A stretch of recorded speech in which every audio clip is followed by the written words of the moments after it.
morning and welcome to Morning Movie News, where it seems DC's sudden domination of movie news headlines has been short-lived as the pendulum swings back in Marvel's favor. Yes, today the top two stories are about Marvel, and then the third is about a Disney live-action fairy tale, and of course Disney owns Marvel. So once again, Disney is able to dominate the entire movie news cycle because they're just so damn prolific. But to be fair, one of the reasons that attention is turning back to the studio is because they're opening their juggernaut of a film, and that's Avengers 2, Age of Ultron, which is now playing in some theaters on the face of the earth. And I have to tell you that it just meant so much to me that as many of you went to see it last night, the midnight showings, or now they actually do like 7 p.m. showings the night before a movie opens, but many of you thought of me, and I was so pleasantly surprised to see a number of tweets come in with you guys telling me that you're going to see the movie, or tweeting me photos of your tickets, or you yourselves actually going. And that just made it so much more special for me, and that's going to be a big part of my memory of Avengers Age of Ultron, even beyond the movie itself. So thank you, everyone who thought of that. And it's particularly nice because this is something I started with Furious 7. I asked you to tweet me a photo of you holding your movie ticket to use on Movie Math. And the fact that so many of you remembered that without me having to remind you, it just meant so much to me. So please know, your tweets were seen, they were received, and they touched my heart. So I also want to let you know that we're going to continue with this officially for Avengers Age of Ultron. So if you haven't yet tweeted me a photo of yourself with your ticket, or you don't have your ticket yet, be sure to do so when you get your hands on it, because we're going to do 2 rounds on Movie Math of showcasing BTT viewers with their tickets. So the first round, of course, will be this coming Monday with the overseas viewers, because not only does it open today, but it gets into a number of theaters on Friday. And then, of course, we here in the U.S. get it on May 1st, so the next Movie Math, I'll showcase people going to the movies here in the United States seeing it. However, if you're overseas and you wait a week to see it, I'm sure you have your reasons. You can also find your ticket included on that Movie Math as well. So the idea is, I appreciate any tweet you want to send me. Really, seriously, anything is valued. I always love hearing from you guys. But if you want it to appear on Movie Math, it needs to be a picture of you with your photo in the same shot, because I think it's more fun to see the people instead of just the tickets. You don't have to have your ticket necessarily with you, though, if you do something fun. For instance, a brother and sister tweeted me. I thought that was so great. They said, you know, a pair of siblings like Wanda and Pietro going to see Avengers, and the sister had an Avengers face tattoo, a temporary tattoo, of course, but I thought that was really nice. So just any pictures you want to send me of yourself at the theater going to see the movie. If you wear a shirt in honor of it, or you dress up in some way, be sure to get that in the shot, and it will be on Movie Math the following Monday. So there's more to discuss, though, with Avengers Age of Ultron. A very interesting situation, because I got another tweet from one of you saying, "Hey Grace, since the embargo's been lifted, I haven't seen it yet. Oh, it's so frustrating. I have a press screening on Monday. So my reviews will go up Tuesday morning." But I think they're trying to keep online viewers from seeing it too early. They stagger the access that they give people. And I'm unfortunately not in the first tier. Someday, maybe. Someday.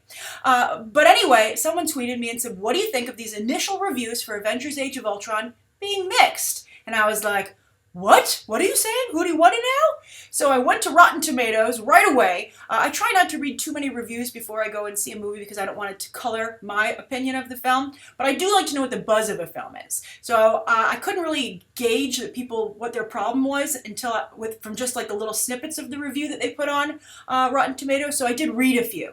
And I was surprised to see that they indeed were a mixed bag. The biggest complaints, it seems to be, are that the movie's too crowded. Not enough happens to move the story forward, which we'll talk about more in a moment.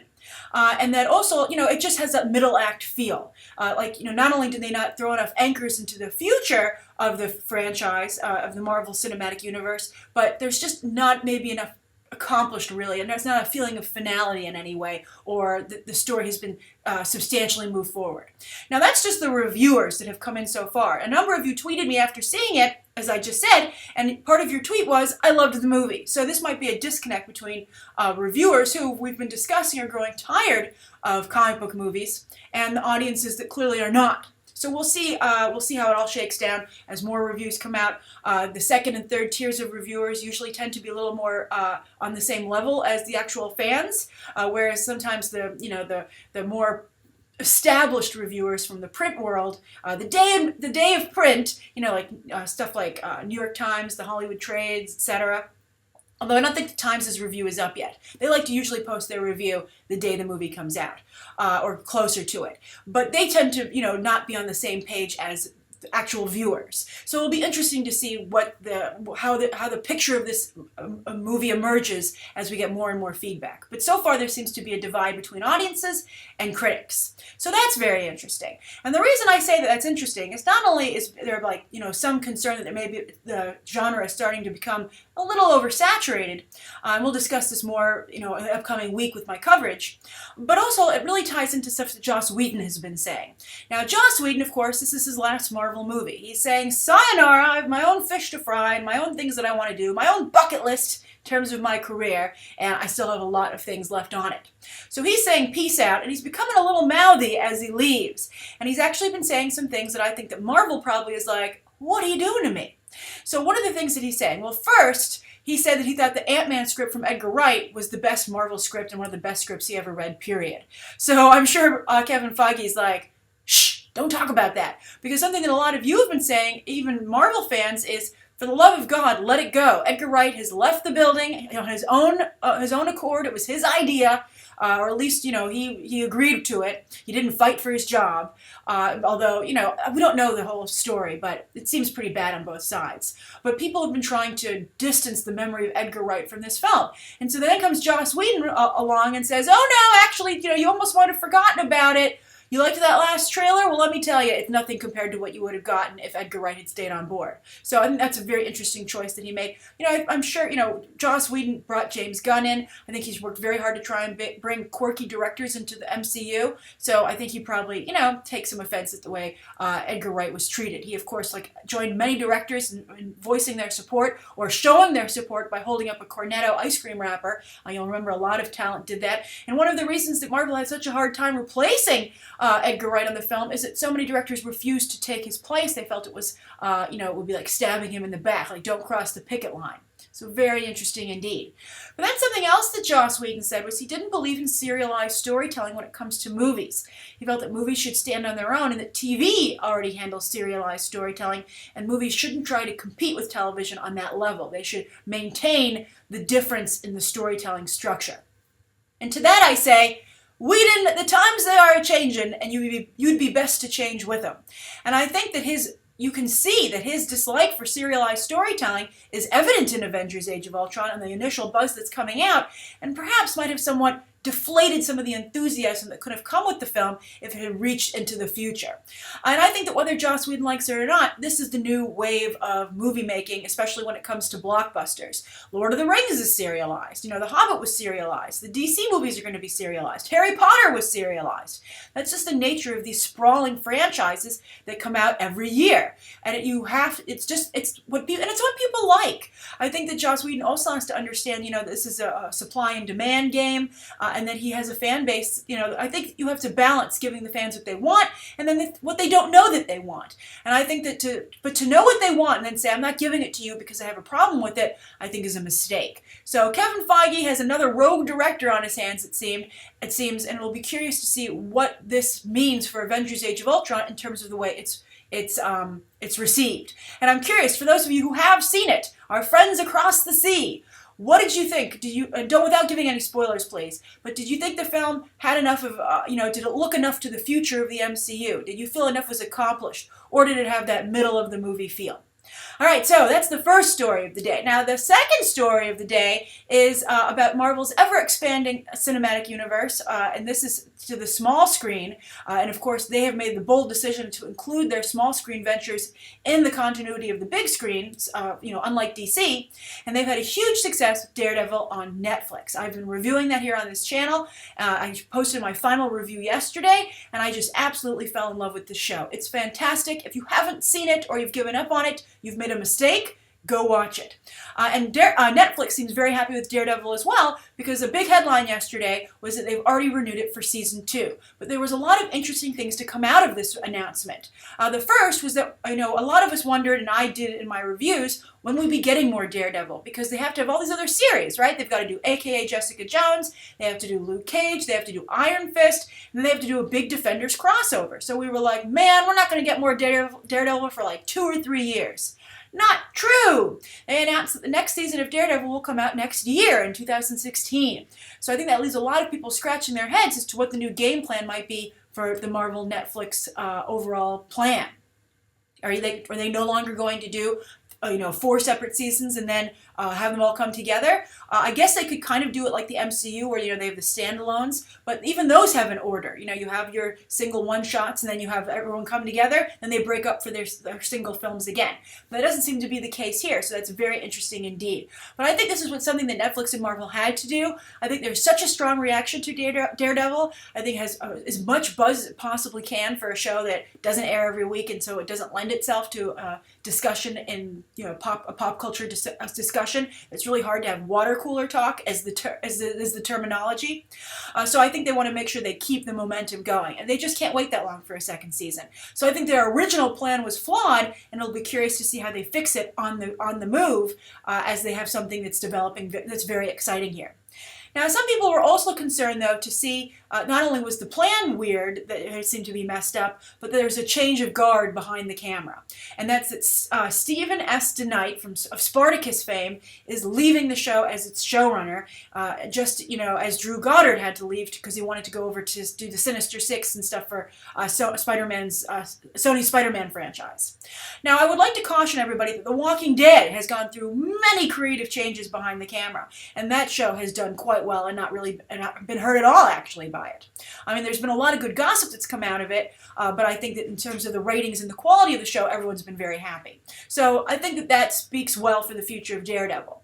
I also think it's interesting that Drew Goddard left under very bad circumstances, as was recently revealed. Bleeding Cool wrote a really good article about it, actually, that one of you tweeted to me, showing the email chain from the Sony leak of how Ike Perlmutter, who runs Marvel, was really, trying to strong-arm Drew Goddard and, was upset with him for leaving the Netflix situation high and dry when he decided to go over for Sinister Six. So very interesting situation there, and you have to wonder if Steven S DeKnight had the same situation, and, Marvel didn't play nice with him. However, some of you pointed out yesterday when this news broke that apparently Steven S DeKnight left Spartacus after the first season, and the bad news is that Spartacus was worse off for that. So I think, of course, we're all a little worried about Daredevil, but I actually have to say I was worried about it, and I did some digging into the credits situation, and I'm actually not as worried as I initially was, and let me explain.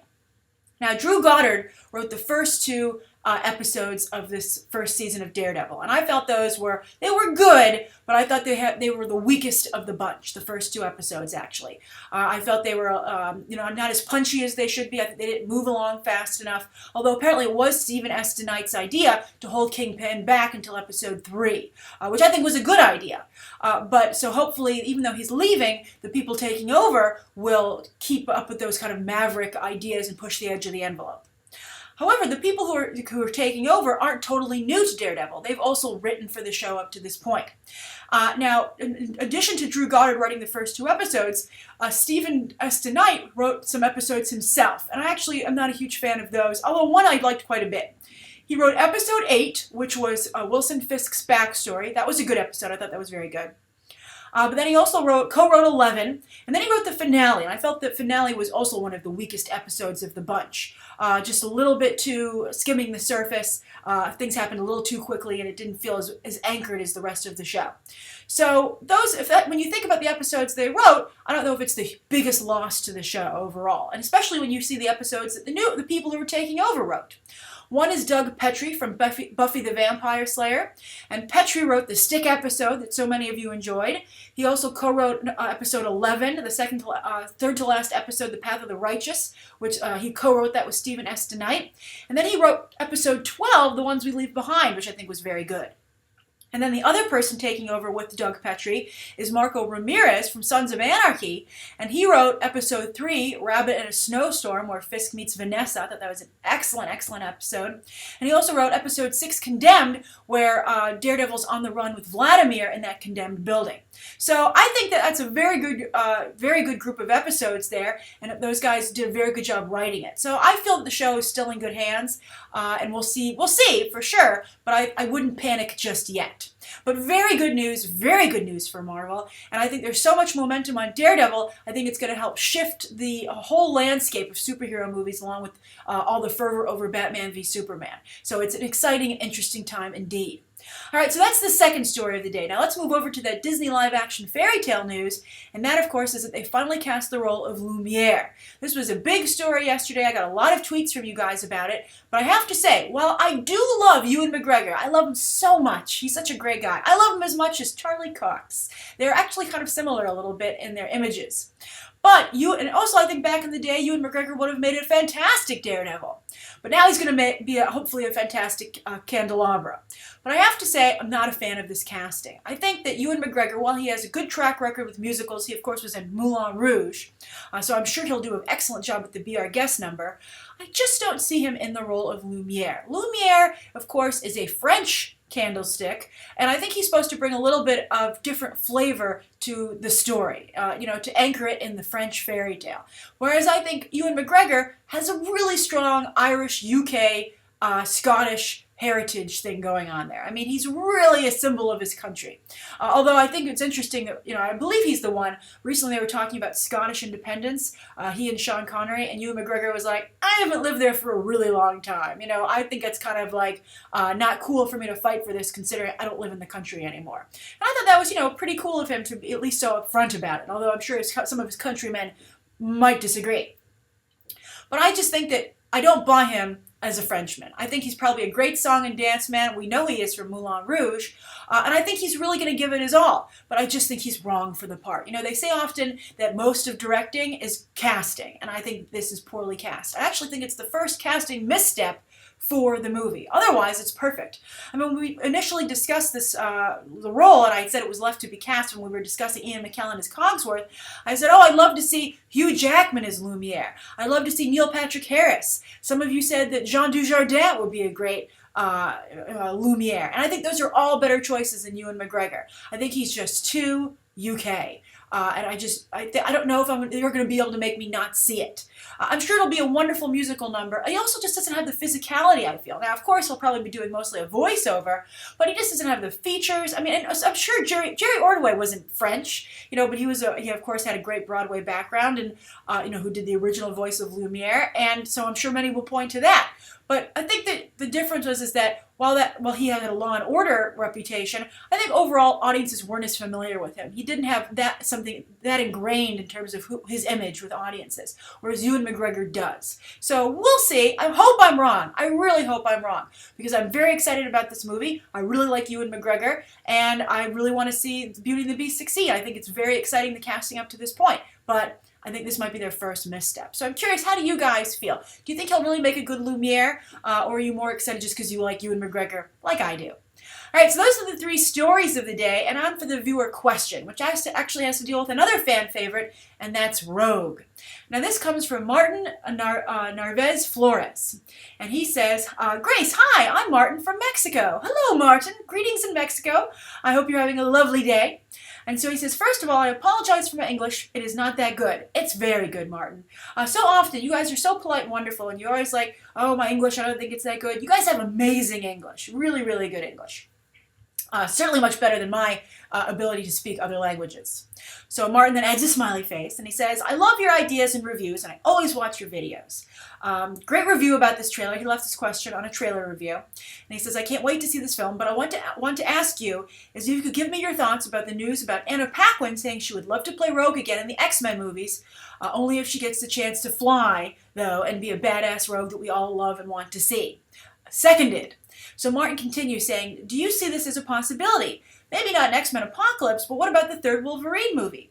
Do you think she would fit in? Also, what do you think about the infamous Rogue cut of X-Men Days of Future Past coming this year?